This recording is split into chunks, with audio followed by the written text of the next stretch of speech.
ఉదయకాల ప్రార్థన. సర్వోన్నతుడా, సర్వకృపానిధి కలిగిన గొప్ప దేవ, సర్వాంతర్యామి, సర్వాన్ని సృష్టించిన గొప్ప దేవ, నీకే వందనాలు స్తోత్రాలు చెల్లిస్తున్నాను తండ్రి. యేసయ్యా, గత రాత్రి అంతయు దేవా నీ సజీవ రెక్కల క్రింద భద్రంగా దాచి కాపాడి మరొక నూతన దినమును మాకు అనుగ్రహించినందుకు స్తోత్రాలు వందనాలు చెల్లిస్తున్నాం యేసయ్యా. ఈ సమయము మొదలుకొని సాయంకాలము వరకు మాకు తోడై ఉండండి.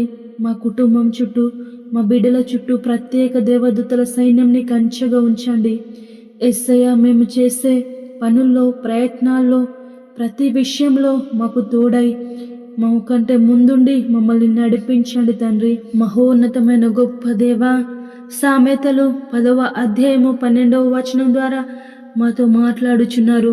ప్రేమ దోషములన్నింటినీ కప్పును. అవును యేసయ్యా, మేము ఇతరుల దోషములు చూసి ఒక్కోసారి ప్రేమించలేకపోతాము. కానీ యేసయ్యా, మీ ప్రేమ ఎంతో గొప్పది, శాశ్వతమైనది తండ్రి. మేము ఎన్నెన్నో దోషములు, అపరాధములు, పాపములు చేత చచ్చి నరకానికి వెళ్ళవలసిన మమ్మల్ని ప్రేమించి తండ్రి నీ కుమార్తె కుమారులుగా మమ్మల్ని అంగీకరించినందుకు స్తోత్రాలు తండ్రి.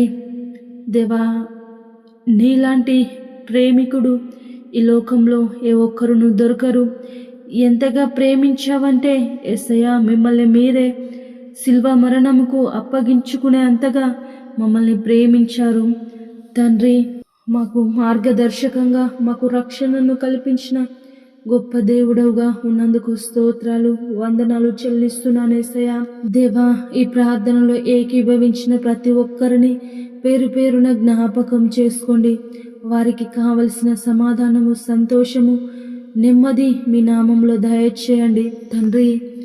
ప్రతి విధమైన పనులలోనూ తోడై ఉండండి, ఆశీర్వదించండి, దీవించండి యేసయ్యా. మీ ప్రియ బిడ్డల్ని జ్ఞాపకం చేసుకోండి దేవా.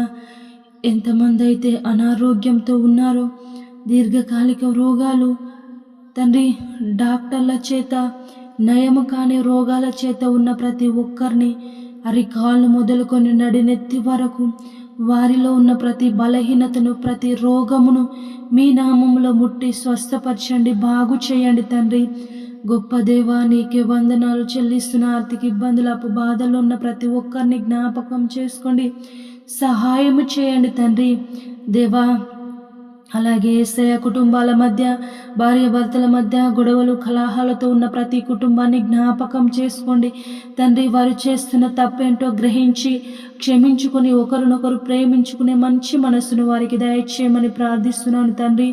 మహోన్నతమైన రాజా, నీకే వందనాలు. గర్భఫలం లేక ఎంతోమంది బిడ్డలు ప్రభు ఉంటుండగా వారిని జ్ఞాపకం చేసుకోండి, చక్కటి బహుమానాలను వారికి దయచేయండి తండ్రి. పెళ్లి కాని యవ్వన బిడ్డలను జ్ఞాపకం చేసుకోండి. మీ నామంలో ఘనంగా వివాహము జరుగులాగున సహాయం చేయండి తండ్రి. అలాగే యేసయ్యా, ఈ పాపంతో నిండిన లోకంలో యవ్వన బిడ్డలు ప్రభా తల్లిదండ్రులకు దూరంగా ఉంటుండగా ప్రభా వారు శరీర ఈర్చులకు, యవ్వన ఈర్చులకు లోను కాకుండా ప్రభా మీ అందు భయభక్తులు కలిగి దేవా ఆత్మీయతలో ఎదుగుతూ ఆత్మఫలాలు పొందుకునేలాగున సహాయం చేయండి తండ్రి. నీకే వందనాలు చెల్లిస్తున్నాను దేవా. చిన్నలను, పెద్దలను, యవ్వనులను, వృద్ధులను ప్రతి ఒక్కరిని జ్ఞాపకం చేసుకోండి. వారు చేస్తున్న పనుల్లో, ప్రయత్నాల్లో, ప్రతి విషయాల్లో మీరు తోడై నడిపించమని ప్రార్థిస్తున్నాను తండ్రి. మహోన్నతమైన రాజా దేవా, మీ సేవకులను జ్ఞాపకం చేసుకోండి. వారు చేస్తున్న పరిచర్యను దీవించండి, ఆశీర్వదించండి. వారికి కలిగి ఉన్న ప్రతి అవసరతను మీ నామంలో తీర్చమని ప్రార్థిస్తున్నాను తండ్రి. రక్షణ లేని వారికి, మారు మనసు లేని వారికి రక్షణను కలుగచేయండి. మీ సువార్త ఎక్కడైతే ప్రభు ఏ పల్లెల్లో అయితే లేదో ప్రభు అక్కడ మీ సువార్థికులను పంపించి మీ సువార్త ప్రతి ఒక్కరికి అందులాగున సహాయం చేయమని ప్రార్థిస్తున్నాను. మా తెలుగు రాష్ట్రాలను, భారతదేశంను, ఇతర రాష్ట్రాలు, ఇతర దేశాలను కూడా జ్ఞాపకం చేసుకోండి, దీవించండి, ఆశీర్వదించండి తండ్రి. అధికారులను జ్ఞాపకం చేసుకోండి, వారికి తోడైండి, మంచి జ్ఞానంను దయచేయమని ప్రార్థిస్తున్నాను.